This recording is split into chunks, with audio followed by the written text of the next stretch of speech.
Selaras dengan pernyataan Frisly, banyak di antara warga yang melihat adanya para pejuang Indonesia di zaman dulunya. Dulu ini benar-benar hutan belantara.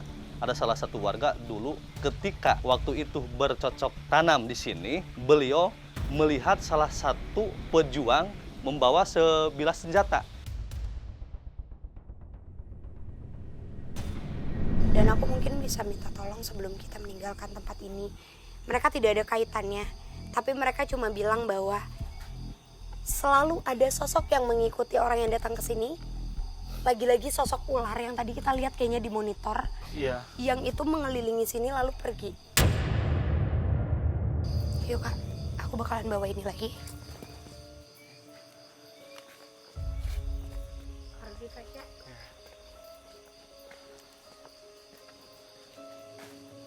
Semoga orang-orang yang datang ke sini juga sesuai dengan tulisan yang ada di atas ini.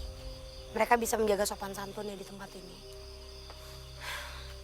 Frisly, itu kayak ular yang tadi bukan? Ular yang di monitor Kak, ayo Kak Rudi. Awas, pelan-pelan, nggak Rudi licin. Kak Frisly hati-hati. Kak Rudi. Ularnya tadi lari ke arah sini. Mengarah ke sini. Awas, hati-hati. Ada lihat sesuatu, Frisly?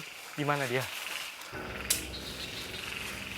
Gak ada, justru malah adanya makhluk lain. Itu bukan ya? Hah? Di dalam air. Air. Awas, hati-hati Kak Rudi. Perlahan, dia berubah wujud. Ular itu perlahan berubah jadi kayak manusia, sosok manusia. Itu kayak kakek-kakek. Bajunya hitam-hitam, ada seperti kain merah di dadanya. Hati-hati Kak Rudi, hati-hati. Assalamualaikum.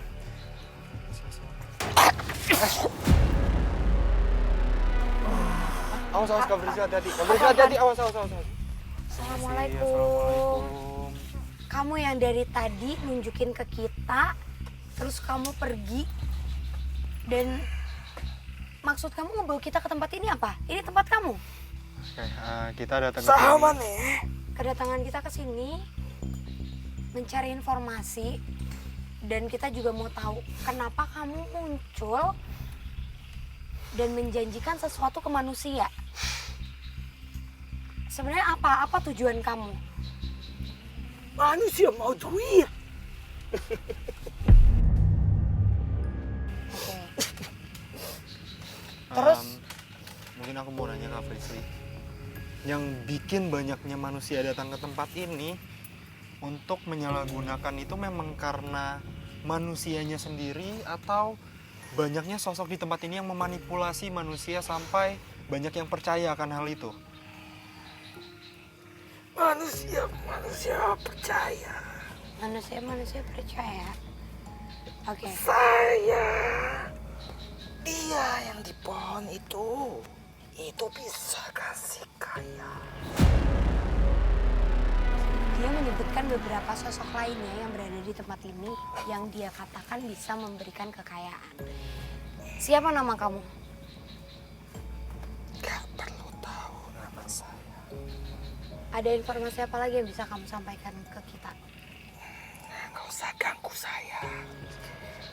Kecuali kamu bawa saya darah yang hitam.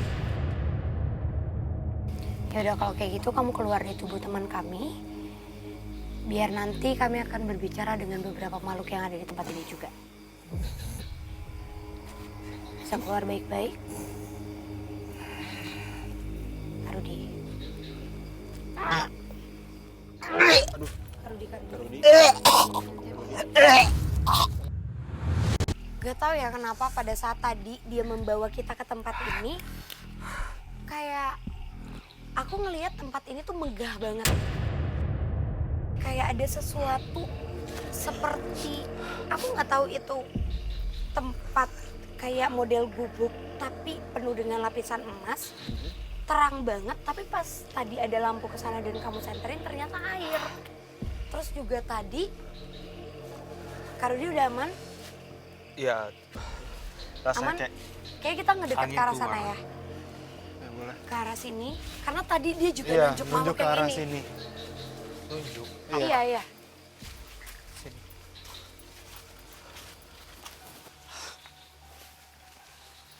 Oke.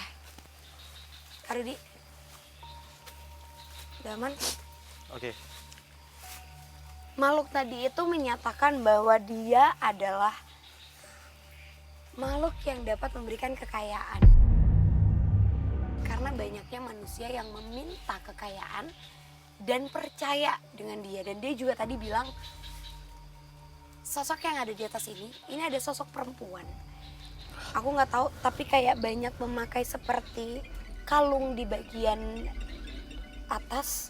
Jadi berlapis-lapis. Seperti rantai. Iya, seperti rantai gitu yang dipakai dengan wajah yang memang cantik, tidak seram sama sekali. Jadi aku ngerasa kalau sosok ini tuh semacam sosok yang memang negatifnya itu besar, Fasya. Dan dia pun kenapa ada? Karena memang dari setelah tempat ini dibuka menjadi tempat wisata, mulai banyak orang yang berdatangan, banyak orang yang datang ke sini meminta sesuatu dan bertemu dengan si sosok berwujud kakek-kakek yang dapat menyerupai berubah wujud menjadi ular. Apa itu? Ada suara apa itu? Itu tadi ada gelombang air. Iya, iya. Kenapa Kak Rudi? Awas Kak Rudi, hati-hati. Pelan-pelan. Awas Kak Rudi, hati-hati. Kenapa, Kak? Teman, Teman? ini ada temannya si ular tadi. Dia memang mengalihkan perhatian kita. Seperti kayak yang kita tuh dianggap mengacaukan tempat ini. Jadi seharusnya kita datang itu dengan tujuan jelas. Misalnya kita mau Minta-minta. minta-minta entah itu kekayaan atau apapun. Astagfirullahaladzim. Ada yang ketawain kita di belakang. Wah, kita kayaknya emang sengaja ditaruh di tengah-tengah ini nggak sih? Kayak belakang kamu sekarang ada sosok terbungkus. Aduh. Di situ lagi ada yang mantau kita, yang perempuan tadi. Terus dari bawah tuh rame banget, bener-bener rame banget. Kayaknya kita harus menjauh dari sini karena kita Iya, ini bahaya, takutnya takut. didorong. Sini, Kak Rudi. Kak Rudi bisa, awas hati-hati. Cuma gini Fasya, ketika ada orang yang mencari sesuatu, kayak misalnya katakanlah ada yang mungkin bertapa di bawah situ atau naruh sesuatu nih, ini nih. Oh, di celah-celah Iya. sini ya. Di celah sini, ini tuh kayak merupakan tempat yang memang bisa jadi tempat yang disukain untuk orang-orang yang seolah-olah mereka yakin ketika mereka menaruh sesuatu di sini akan menjadi atau Sesuatu dapat ya. dikali lipatkan. Ya, itu kita bisa lihat kelapa, ada kelapa di sana. Itu kelapa itu bekas ritual. Iya, iya betul. Itu lihat deh. Iya. Terus juga aku dapat gambaran Fasya, kalau makhluk ular ini itu semacam cobaan ketika ada makhluk atau ada yang berniat untuk meminta sesuatu, ujiannya itu kan bermacam-macam. Iya. Ada yang ketika mereka mungkin seperti semacam bertapa di bawah sini atau mereka memilih tempat lain, itu bisa jadi dimimpiin atau ngelihat sosok perempuan ini. Tapi kalau sampai bertemu dengan sosok ular dan dapat melewati dia atau berkomunikasi dengan cara yang baik, baru mungkin akan sesuatu itu diberikan. Padahal sebenarnya menurut aku itu gak sepenuhnya diberikan. Bukan yang memang dikasih sama si makhluk ular itu kan. Iya. Oke, tapi yang masih belum terjawab berarti kan kenapa tempat ini tuh menyimpan banyak sekali misteri. Itu aku masih belum mendapatkan jawabannya nih. Kenapa Kak Priscil? Astagfirullah.